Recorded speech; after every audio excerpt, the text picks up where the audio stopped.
أعوذ بالله من الشيطان الرجيم بسم الله الرحمن الرحيم رب اشرح لي صدري ويسر لي أمري واحلل عقدة من لساني يفقهوا قولي ربي زدني علما اللهم فقهني في ديني اللهم إني أسألك علما نافعا ورزقا طيبا وعملا متقبلا اللهم صل على محمد وعلى آل محمد كما صليت على إبراهيم وعلى آل إبراهيم إنك حميد مجيد اللهم بارك على محمد وعلى آل محمد كما باركت على إبراهيم وعلى آل إبراهيم إنك حميد مجيد. چلیے آج ہم جو دیکھیں گے ٹاپک وہ ہے غزوہ بدر دوم. جس طرح سے ہم لوگوں کو معلوم ہے کہ کس طرح یہ ابو سفیان جاتے جاتے غزوہ احد میں وعدہ کرا کہ نیکسٹ ایئر پھر سے ہم ملاقات کریں گے بدر میں. تو آپ صلی اللہ علیہ وسلم نے پھر بدر میں انتظار کیا. کیسا ہوا یہ؟ اور پہلے تو کب ہوا یہ؟ شعبان 4 ہجری میں. گزر چکا ہے کہ ابو سفیان نے احد میں اگلے سال جنگ کا اعلان کیا تھا. یعنی پہاڑ پر چڑھ کر اس نے کہا تھا نا کہ نیکسٹ ایئر پھر سے بدر کا جو ہے نا وعدہ ہے. تو یہ اسی لحاظ سے شعبان 4 ہجری کی آمد پر رسول اللہ صلی اللہ علیہ وسلم نے وعدے کے مطابق بدر کا رخ کیا اور وہاں 8 دن ٹھہر کر یعنی 8 ڈیز وہاں پر سٹے کر کے ابو سفیان کا انتظار کرتے رہے. جس طرح سے وعدہ کیا تھا نبی صلی اللہ علیہ وسلم نے کہا تھا کہ جاؤ جا کر کہہ دو ٹھیک ہے ریڈی ہے ہم لوگ بھی.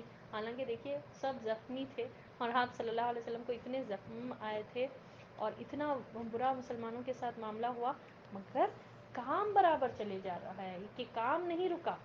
نہ دین کا کام رکا نہ دین پر جو ہے نا اسلام کا کام رکا نہ ہی یہ لوگ پیچھے ہٹے. سبحان اللہ. یہ حوصلے کی آپ جو ہے نا ہم یہ دیکھتے ہوئے آئے. مکی دور میں بھی ہم لوگوں نے دیکھا کہ کتنی اذیتیں دی گئی مگر کوئی پیچھے نہیں ہٹے. عمل برابر. آپ کو جو سیرت میں جو مین سبق ملتا وہ تو صبر اور عمل کرتے رہنا. زندگی کا نام ہی ہے نا کرتے رہنا. You know it must go on. رکنا نہیں ہے لائف میں. ہمیشہ موو آن ہوتے رہنا ہے چاہے کتنا بھی ورس سے ورس سچویشنس آ جائے. ہم عمل کرتے رہیں. بیٹھ کے ہاتھ پہ ہاتھ رکھ کر بیٹھ جانا کوشش نہیں کرنا یہ سب نہیں چلے گا. پھر چھوڑ دینا وہ سب کام چھوڑ دے. ذرا کچھ مصیبت آئی سب تھک کھا کر بیٹھ جانا یہ نہیں ہوگا. اب آپ دیکھیے احد ہوا. احد میں اتنا بڑا نقصان. رجی میں اتنا بڑا نقصان. پھر برے معاونہ اتنا بڑا ٹریجڈی والا سچویشن تھا کہ 70 کے 70 مبلغین کو شہید کر دیا گیا. صرف امیہ دمری بچے. تو سبحان اللہ مگر رکے نہیں کوئی پیچھے ہٹے نہیں. کوئی مرتد ایک بھی نہیں ملتا ابھی تک بھی کوئی کہ ایک اسلام نہیں. بھائی اسلام بہت ٹف ہے ہمارے سے نہیں ہو سکتا. اتنے قربانیاں کیا ہے یہ ہر سٹیج پر ہر سٹیپ پہ قربانیاں. اپنے آپ کو اس جگہ پر رکھ کر سوچئے ہم. سبحان اللہ. اب یہاں پر اس نے کہا تھا کہ نیکسٹ ایئر پھر آنا ہے تو برابر نکل کر آئے آپ صلی اللہ علیہ وسلم. اور آپ صلی اللہ علیہ وسلم 8 دن تک وہاں پر انتظار کرتے رہے ابو سفیان کا. پہلے محمد صلی اللہ علیہ وسلم آئے. یہ نہیں کہ لوگ آئے بعد اپن نکل کر جائیں گے دیکھیں گے آتے یا نہیں آتے. ایسا نہیں. پہلے محمد صلی اللہ علیہ وسلم اپنے لشکر سمیت نکل کر آئے. اور کیا کرے آپ صلی اللہ علیہ وسلم کے ساتھ 1500 کا لشکر یعنی 1500 1500 لوگ تھے اور 10 گھوڑے تھے. اس کے بعد کیا ہوا؟ جھنڈا حضرت علی بن ابی طالب رضی اللہ تعالیٰ عنہ کو دیا اور مدینے کا انتظام عبداللہ بن رواحہ رضی اللہ تعالیٰ عنہ کے سپرد کیا تھا. اچھا یہ عبداللہ بن رواحہ کون ہے نبی صلی اللہ علیہ وسلم کے؟ اللہ تعالیٰ عنہ کے ہاتھ میں تھا. ادھر ابو سفیان بھی 50 سوار سمیت یعنی 50 جو ہے نا سوار تھے ہارس رائڈرز تھے. 2000 کا لشکر لے کر روانہ ہوا اور مرز زہران پہنچ کر مجنہ کے مشہور چشمے پر پڑاؤ ڈالا. لیکن شروع سے ہی اس پر رعب طاری تھا. چنانچہ یہاں پہنچ کر اس نے اپنے ساتھیوں سے کہا کہ جنگ اسی وقت موزوں ہے یعنی جنگ اسی وقت فیزیبل ہو سکتی اسی وقت ہو سکتی جب شادابی اور ہریالی ہو کہ جانور چر سکیں اور تم بھی دودھ پی سکو. اس وقت خشک سالی ہے لہذا میں واپس جا رہا ہوں تم لوگ بھی واپس چلے چلو. اس پر پورا لشکر کسی مخالفت کے بغیر واپس ہو گیا. اب کیا ہوا کہ ابو سفیان بھی وہاں سے نکلا 50 اس کے پاس گھڑ سوار تھے، ٹھیک ہے، ہارس رائڈرز جتنے تھے جو ہوتے وہ 50 تھے، اور 2000 کا لشکر، مسلمانوں کا 1500 کا لشکر تھا اور 10 گھوڑے تھے، ان کے پاس 2000 کا لشکر اور 50 گھوڑے تھے، مگر اس کے پاس شروع سے ہی جو ہے نا وہ غالب تھا، رعب جو ہے اللہ تعالیٰ نے اس کے دل پر جو رعب ڈالا تھا وہ ابھی بھی طاری تھا، اور وہ ڈر رہا تھا کہ جنگ ہو، تو وہ اس نے کہا، وہ ٹھیک ہے، شعبان کا جو مہینہ تھا یہ 4 ہجری کا، وہ اس وقت قحط سالی تھی، بالکل ڈرائی تھا، بہت زیادہ گرمی تھی، تو اس نے کہا کہ نہیں بھئی یہ اس میں ہم ہے نا نہیں کر سکتے، یہاں پر تو پوری قحط سالی ہے اور اپنے جانور بھی نہیں کھا سکتے اور ہم جانوروں کا دودھ بھی نہیں پی سکتے، تو لہٰذا میں تو واپس جا رہا ہوں، ٹھیک ہے، آئے مگر جنگ تو صحیح نہیں طور پر نہیں کر سکتے، یعنی پورا سہولت نہیں ہے، فیسلٹی نہیں ہے، تو میں واپس جا رہا ہوں، لہٰذا تم بھی واپس چلو۔ اس طرح پورا لشکر کسی مخالفت کے بغیر، یعنی کسی نے نہیں کہا، جیسا اس ٹائم پر بدر میں اس نے کہا تھا نا، نہیں نہیں اب ہم واپس نہیں جائیں گے، غرور اور تکبر میں آ کر ابو جہل نے کہا تھا، ویسا کچھ نہیں ہوا، اس بار یہ ہوا کہ سب لوگوں نے کہا کہ ٹھیک ہے، سب بولے بغیر مخالفت کر کے سب واپس چلے گئے۔ اب ہوا مسلمانوں کے ساتھ کیا معاملہ ہوا، 8 دن تک آپ صلی اللہ علیہ وسلم وہیں پر اسٹے کر رہے تھے 1500 کے لشکر کو لے کر، مسلمانوں نے بدر میں ٹھہر کر اپنا سامان تجارت بیچا اور 1 درہم کے 2 درہم بنائے، جیسا کہ پہلے بھی حمراء الاسد میں بھی دیکھے ہم لوگ نے کہ اس طرح وہاں سے بھی واپس چلے گئے، تو وہاں پر بھی ان لوگوں نے تجارت کر کے اللہ کا فضل ان لوگوں لے کر پلٹے، یہاں پر بھی ان لوگوں نے سامان تجارت لے کر آئے تھے اور 1 درہم کے 2 درہم بنائے، پھر اس شان سے واپس آئے کہ ہر دشمن پر ان کی دھاک بیٹھ چکی تھی اور ہر جانب امن و امان قائم ہو چکا تھا، چنانچہ 1 سال سے زیادہ گزر گیا اور دشمنوں کو کچھ کرنے کی جرأت نہ ہوئی، اس کی بدولت رسول اللہ صلی اللہ علیہ وسلم نے آخری حد تک امن پھیلانے کا موقع پایا، چنانچہ ربیع الاول 5 ہجری میں ڈاکوؤں کی سرکوبی کے لیے دومت الجندل تشریف لے گئے اور یوں ہر جانب امن و امان کا دورہ ہو گیا۔ تو سبحان اللہ، آپ صلی اللہ علیہ وسلم نکلے تھے شعبان 4 ہجری میں، وہاں پر 8 ڈیز کا اسٹے کرے، مگر ابو سفیان آیا تو تھا مگر شروع سے اس کے اوپر اللہ کا جو ہے نا فیئر جس کو کہا جاتا رعب، وہ ہمیشہ طاری ہی تھا، اور یہ پلٹ کر چلے گیا اور یہ کہہ کر گیا پلٹا کہ نہیں ابھی تو یہاں پر قحط سالی ہے، سب سوکھا سوکھا ڈرائی ہے، ہم تو جنگ اسی وقت کر سکتے ہیں جب پوری جو ہے نا خوشحالی ہریالی وغیرہ ہو، تو بہرحال وہ پلٹا تو پورے اس کے ساتھ جتنا لشکر آیا تھا 2000 کا وہ بھی پورے پلٹ کر چلے گئے، اور مسلمان کو اتنا فائدہ ہوا وہاں پر تجارت کرے، اور پھر جب پلٹے تو اس طرح مسلمانوں کا دھاگ بیٹھ گیا، یعنی واپس جب مدینہ میں گئے تو ایک ہوتا نا ایک پھر سے مثبت پازیٹیو امپیکٹ ہوا کہ لوگ ہے نا لوگوں کے اوپر ان کا ایک غلبہ ہو گیا اور ایک دھاگ بیٹھ گئی، اور اس طرح سے امن و امان قائم ہو گیا، اور نبی صلی اللہ علیہ وسلم کو بھی چانس ملا، اپورچونٹی ملی کہ اسلام کو پھیلائے اور امن و امان کے ساتھ جو ہے نا اسلام پھیلانے میں مدد ملی، ٹھیک ہے، اور پھر ہوا دومت الجندل کرے آپ صلی اللہ علیہ وسلم، یعنی یہ جو ہے نا اس میں آپ صلی اللہ علیہ وسلم 1000 صحابہ رضی اللہ تعالیٰ عنہم کو لے کر نکلے تھے، یہ دومت الجندل کا جو معاملہ ہوا تھا، یہ ڈاکو تھے، یہاں پر بہت زیادہ لوگوں کو لوٹتے تھے اور اطراف کے مدینے میں بارڈرز میں تھے یہ لوگ، اور بہت زیادہ فساد اور فتنہ مچا رہے تھے، جب نبی صلی اللہ علیہ وسلم لے کر نکلے 1000 صحابہ کو تو جنگ نہیں ہوئی مگر وہ لوگ بھاگ کر چلے گئے، ٹھیک ہے، تو بس وہاں تک بھی ان لوگ کو بھی پھر سے ڈر، یعنی کہ اطراف میں سب لوگ ڈرنے لگ گئے تھے مسلمانوں سے، ایک مسلمانوں کی دھاک بیٹھ گئی تھی، اور دومت الجندل میں بھی وہ لوگ جو ہے نا جو ڈاکو ہیں جو فساد اور فتنہ مدینہ میں کے اطراف میں مچا رہے تھے وہ لوگ بھی چھوڑ کر وہ بھی بھاگ گئے، ٹھیک ہے، کلیئر یہاں تک، آگے چلیں، اوکے، ویّا کی بالخیر، اب چلیے اب آتے ہیں اور ایک غزوہ خندق کے بارے میں، ٹھیک ہے، غزوہ خندق کو غزوہ احزاب بھی کہا جاتا، ٹھیک ہے، احزاب حزب کی جمع ہے، ٹھیک ہے، حزب کہتے ہیں گروپ کو اور احزاب کہتے ہیں گروپس، تو یہاں پر بہت سارے لوگ گروپس آف پیپل آئے تھے، اسی لیے اس غزوے کو غزوہ خندق یا غزوہ احزاب بھی کہا جاتا، یعنی بیٹل آف ٹرنچ، ہم انگلش میں جب بولیں گے تو اس کو بیٹل آف ٹرنچ کہا جاتا، ٹھیک ہے، تو خندق یعنی جو ایک کھودی گئی تھی خندق کی طرح، ٹھیک ہے، ڈیپ کھودائی ہوئی تھی، انشاءاللہ ہم آگے پڑھیں گے. تو یہ کب ہوا؟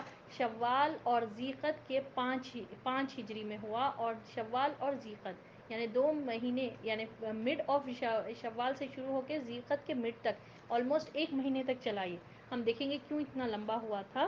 اور اس کا ذکر سبحان اللہ، اللہ نے سورہ قرآن میں سورہ احزاب میں فرمایا ہے.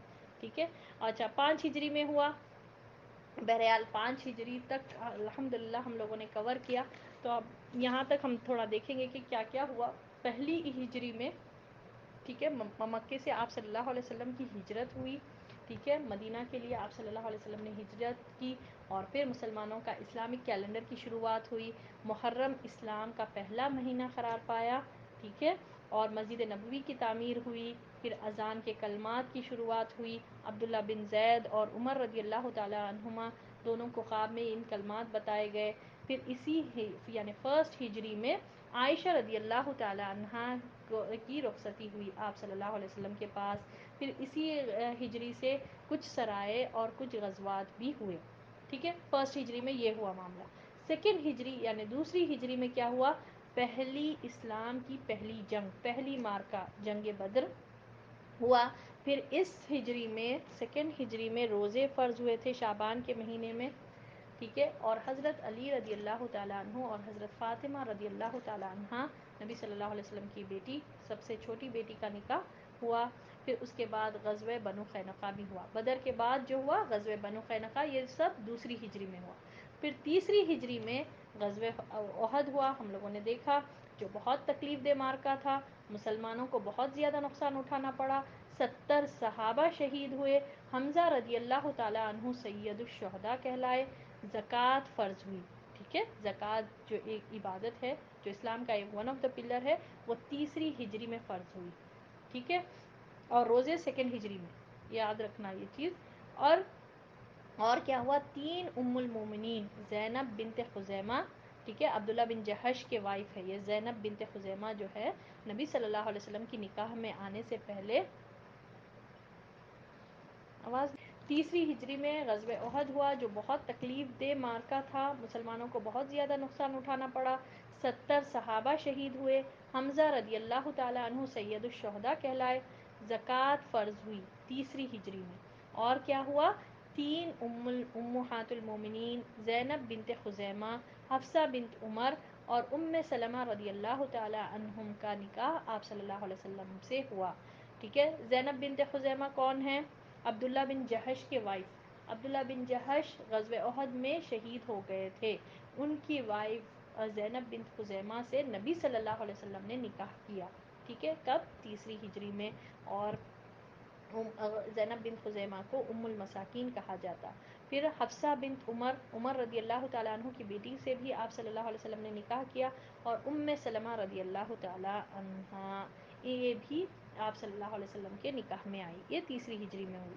4 ہجری میں رجی کا واقعہ پیش آیا، ہم لوگوں نے دیکھا. پھر برے معونہ کا واقعہ پیش آیا، جو بہت ہی زیادہ ٹریجڈی والا تھا. بہت زیادہ صدمہ اور غم اور رنج ہوا نبی صلی اللہ علیہ وسلم کو. اور ہم لوگوں نے دیکھا کہ آپ صلی اللہ علیہ وسلم 30 ڈیز تک قنوت نازلہ فجر میں ہر روز پڑھتے تھے. ٹھیک ہے. پھر غزوہ بنو نذیر ہوا. ٹھیک ہے. بنو نذیر کو کمپلیٹلی یہ قبیلے والوں کو جلا وطن کا حکم دیا گیا اور یہ لوگ خیبر میں جا کر بس گئے. اور پھر 4 ہجری میں مسلمانوں پر شراب حرام ہو گئی. ٹھیک ہے. 4 ہجری میں ہوا یہ، کمپلیٹلی شراب حرام ہو گئی تھی. ٹھیک ہے. یہاں دیکھیے غزوے بھی ہو رہے ہیں، احکامات بھی نازل ہو رہے ہیں، شرعی حکم بھی آ رہا، سب چیزیں ہو رہے. اور 5ویں ہجری میں کیا ہوا؟ اب ہم جو آپ پڑھ رہے ہیں غزوہ خندق یا غزوہ خندق اس کو کہا جاتا ہے، یا غزوہ احزاب اس کو کہا جاتا. پھر 5 ہجری میں پردے کا حکم آیا. ٹھیک ہے. زینب بنت جہش رضی اللہ تعالیٰ عنہ سے نکاح.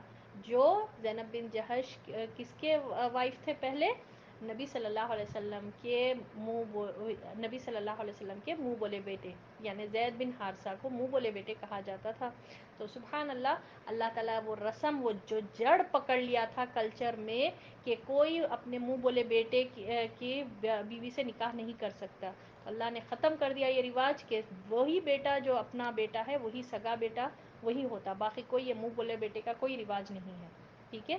تو وہ ان کی بیوی سے نکاح کرنے کا نبی صلی اللہ علیہ وسلم کے تھرو اللہ نے اس کلچر کو ختم کیا، سبحان اللہ۔ تو زینب بن جہش کا نکاح اور نبی، اس کا ذکر سورۃ الاحزاب میں ہے، بہت پیارا سورہ ہے سورۃ الاحزاب۔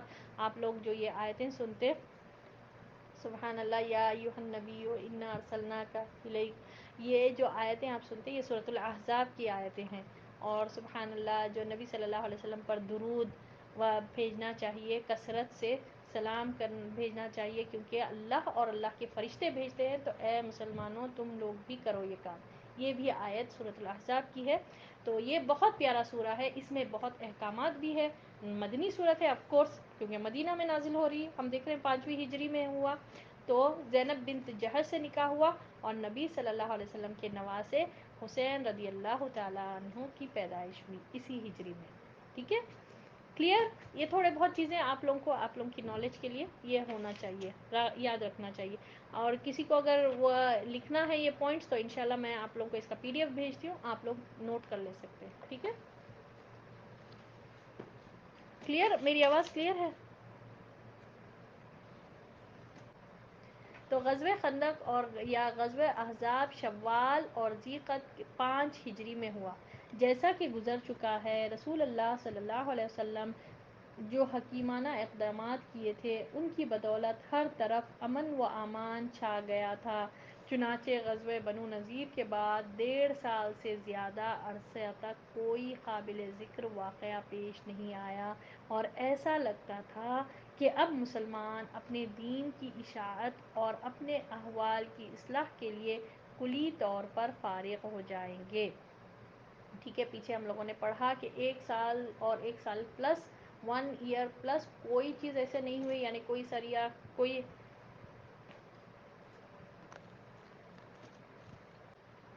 ہم لوگ غزوہ خندق کر رہے ہیں۔ غزوہ خندق کو غزوہ احزاب بھی کہا جاتا ہے، جیسے کہ ہم لوگ پہلے پڑھ چکے، یعنی کہ ابھی ہم لوگوں نے کیا کہ غزوہ بدر دوم میں کہ کس طرح سے یہ ہونے کے بعد کسی کی جرت نہیں ہوئی کہ کچھ سریا کرے یا کچھ غزوات کرے، امن اور امان پورا مدینے میں چھا گیا تھا، اور آپ صلی اللہ علیہ وسلم کو اسلام پھیلانے میں اور یہ چیز جو ہے نا اس میں آسانی ہو گئی۔ تو بہرحال آپ صلی اللہ علیہ وسلم امن اور تمام مسلمان امن اور امان کے ساتھ رہ سکے 1 سال سے بھی زیادہ۔ لا الہ الا انت نستغفرک ونتوب الیک، وآخر الدعوانا ان الحمد للہ رب العالمین۔ السلام علیکم ورحمۃ اللہ وبرکاتہ۔